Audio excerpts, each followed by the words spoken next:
যশরাজ ফিল্মসের পাঠান সিনেমায় খলনায়ক জিম চরিত্রে অভিনয় করে প্রশংসা কুড়িয়েছিলেন বলিউড অভিনেতা জন আব্রাহাম। 2023 সালে মুক্তি পাওয়া এই অ্যাকশন থ্রিলার ছিল যশরাজ ফিল্মসের স্পাই ইউনিভার্সের সিরিজের চতুর্থ ছবি। কয়েক বছর ধরেই শোনা যাচ্ছিল জিমের অতীত নিয়ে তৈরি হতে পারে একটি প্রিকুয়েলস অথবা স্পিন অফ। শেষমেশ এ বিষয়ে এবার মুখ খুললেন জয় আব্রাহাম নিজেই। সম্প্রতি এক সাক্ষাৎকারে জিম চরিত্রের ভবিষ্যৎ পরিকল্পনা নিয়ে জনের কাছে জানতে চাওয়া হয়, আদিত্য চোপড়ার সঙ্গে কি এই চরিত্রের ব্যাক স্টোরি নিয়ে কোনো আলোচনা হয়েছে? উত্তরে জন বললেন, আদিত্য চোপড়া কি পরিকল্পনা করছেন, তার মাথায় কি চলছে সেটা একমাত্র তিনিই জানেন। তবে হ্যাঁ, আমাদের মধ্যে কিছু আলোচনা হয়েছে।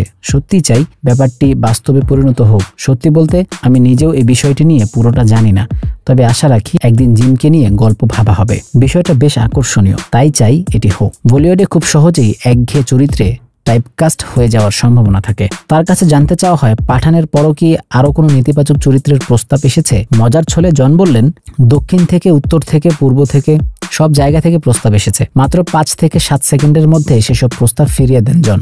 অভিনেতা বলেন, আমার বাবা আমাকে শিখিয়েছিলেন না বলতে শেখো, যেমন সহজে হ্যাঁ বলতে পারো, তাই আমি না বলতে পারি ব্যাস।